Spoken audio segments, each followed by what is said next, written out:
दोस्तों ये कहानी एक बूढ़ी औरत की जिसने अपनी पूरी लाइफ में कभी ऑर्गेज्म फील नहीं किया था और इसीलिए वो एक जिगोलो को हायर करती है। अब क्या वो जिगोलो उसे प्लीज कर पाता है या नहीं, चलिए जानते हैं। तो कहानी की शुरुआत में हम 60 साल की लेडी को देखते हैं जिसका नाम नैन्सी है। अपने 30 साल के मैरिज लाइफ में उसने कभी भी ऑर्गेज्म फील नहीं किया था और बस इसी फीलिंग की तलाश में नैन्सी एक प्ले बॉय को हायर करती है जिसका नाम लियो ग्रांडे है।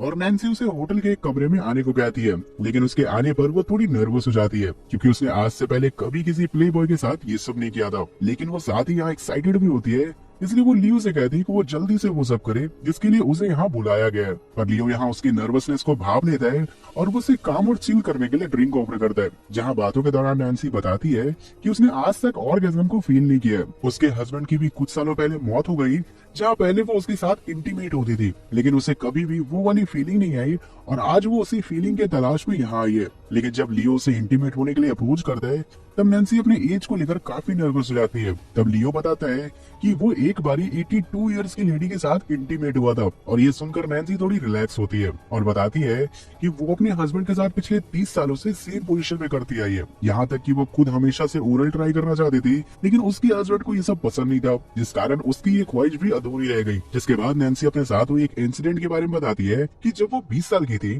तब वो अपने पेरेंट्स के साथ ग्रीक गई थी, जहाँ उसे एक लड़का पसंद आया था। और एक दिन जब वो रात को घर के बाहर टहल रही थी तब वो लड़का उसे किस करते हुए उसके प्राइवेट पार्ट को टच करने लगा, जिससे उसे अच्छा फील हो रहा था। लेकिन इससे पहले कि वो लोग कुछ और कर पाते, किसी ने अपने कार के हॉर्न को बजाना शुरू कर दिया, जिसकी आवाज को सुनकर वो लड़का वहाँ से भाग गया और फिर वो लड़का नैन्सी को कभी दिखा ही नहीं। अब ये स्टोरी सुनाते वक्त नैन्सी इंटीमेसी के लिए तैयार हो चुकी थी, जिस पर लियो टाइम वेस्ट ना करते हुए उसे किस करना शुरू कर देता है और यहाँ दोनों इंटीमेट होते हैं। फिर कुछ दिनों बाद नैन्सी वापस से लियो को होटल के कमरे में बुलाती है और अब क्योंकि नैन्सी एक टीचर थी इसलिए इस बारी वो एक लिस्ट बनाकर आई थी कि इस बार उसे क्या क्या चीजें ट्राई करनी है। यहाँ नैन्सी बताती है कि उसे लास्ट टाइम ऑर्गेज्म फील नहीं हुआ और इस बार वो 4 पोज ट्राई करना चाहती है क्योंकि लियो बहुत ही एक्सपेंसिव है और शायद से वो वापस से उसे अफोर्ड ही ना कर पाए। नैन्सी सबसे पहले ओरल ट्राई करना चाहती है जिसे उसने अपनी लिस्ट के सबसे ऊपर रखा था, लेकिन वो वापस से नर्वस हो जाती है, जिसके बाद लियो उसे कंफर्टेबल करने की कोशिश करता है। इसी दौरान वो नैन्सी को मसाज देता है, जहाँ नैन्सी लियो को अपना शर्ट खोलने को कहती है, लेकिन फिर वो खुद लियो के बदन को देखकर नर्वस हो जाती है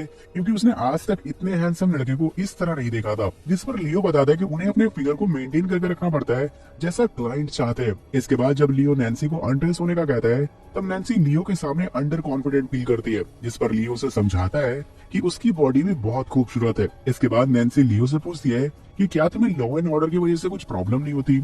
इस पर लियो कहता है कि ये तो उसका काम है और वो कोई इलीगल काम नहीं कर रहा, वो तो वुमेन को प्लीज करता है और इसके बदले उसे पैसे मिलते हैं। साथ ही एक वुमेन उसे जितनी बार बुक करती है वो उसके साथ उतनी ही कॉन्फिडेंट होती जाती है। अब ये सुनकर नैन्सी थोड़ी गुस्सा हो जाती है क्योंकि उसे लगता है कि लियो से बार बार बुक करने को कह रहा है। जिसके बाद लियो उसे शांत करता है और फाइनली नैन्सी लियो को ओरल देने के लिए आगे बढ़ती है, लेकिन वो वापस से रुक जाती है क्योंकि उसे डर होता है कि वो लियो को अच्छे से ओरल दे भी पाएगी या नहीं। जिस पर लियो उसे कंफर्ट करते हुए कहता है कि थोड़ी देर में वो भी सीख जाएगी और ये सुनकर फाइनली नैन्सी लियो को ओरल देती है, जिसके थोड़ी देर बाद दोनों अपनी पोजीशन को आपस में बदल लेते हैं, जिससे नैन्सी को काफी सेटिस्फाइंग फील होता है। इसके बाद फिर नैन्सी कहती है कि उसने थोड़ी रिसर्च की थी और उसे पता चला कि लियो का असली नाम कुछ और ही है। अब ये सुनकर लियो को गुस्सा आ जाता है और वो अपने कपड़े पहनकर वहाँ से जाने लगता है और कहता है कि हमारी ये आखिरी मीटिंग थी और आगे से मुझे कभी बुक मत करना। अब कुछ दिनों बाद हम देखते हैं कि नैन्सी लियो को कॉफी के लिए बुक करती है, जहाँ की वेट्रेस उसकी ही एक स्टूडेंट निकलती है और जब लियो वहाँ आता है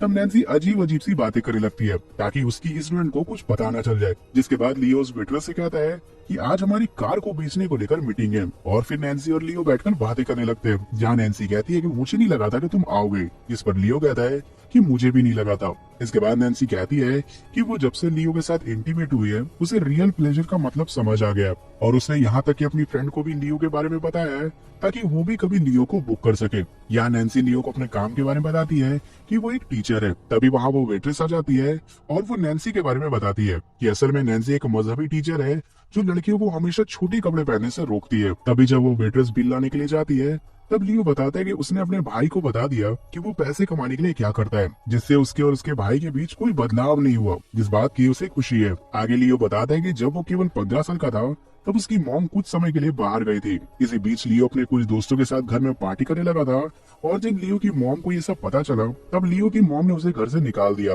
और इसके बाद वो हालांकि अपनी मदर से बात करने की कोशिश की, लेकिन उसकी मदर अब भी उससे कोई रिश्ता नहीं रखना चाहती। इसी दौरान वो वेट्रेस वापस से आ जाती है, जहाँ नैन्सी उससे माफी मांगती है कि उसे उन लड़कियों के कपड़ों के बारे में गलत नहीं बोलना चाहिए। साथ ही वो यहाँ लियो के बारे में बताती है कि लियो एक जिगोलो है और वो उसके साथ इंटीमेट हो चुकी है। इसके बाद वापस से दोनों होटल के एक कमरे में जाते हैं, जहाँ नैन्सी अपने लिस्ट की आखिरी चीज को भी ट्राई करती है। जिसके बाद लियो उठकर पानी पीता है और अपने फिंगर में एक टॉय लगाकर नैन्सी के साथ वापस से इंटीमेट होता है। जिसके बाद फाइनली नैन्सी प्लेजर फील करती है और ये देखकर लियो भी बहुत खुश होता है। जिसके बाद लियो उसे गुड बाय कहता है और नैन्सी भी यहाँ उसे कहती है कि ये उसकी आखिरी मीटिंग थी। और फिर लियो के जाने के बाद नैन्सी एक बार फिर से अपने शरीर को आईने में देखने लग जाती है और यहाँ ये मूवी एंड हो जाती है। तो दोस्तों, आपको हमारी ये मूवी एक्सप्लेनेशन कैसी लगी, आप मुझे नीचे कमेंट करके जरूर बताना। बाकी मैं मिलता हूँ आपसे नेक्स्ट वीडियो में, तब तक के लिए टेक केयर।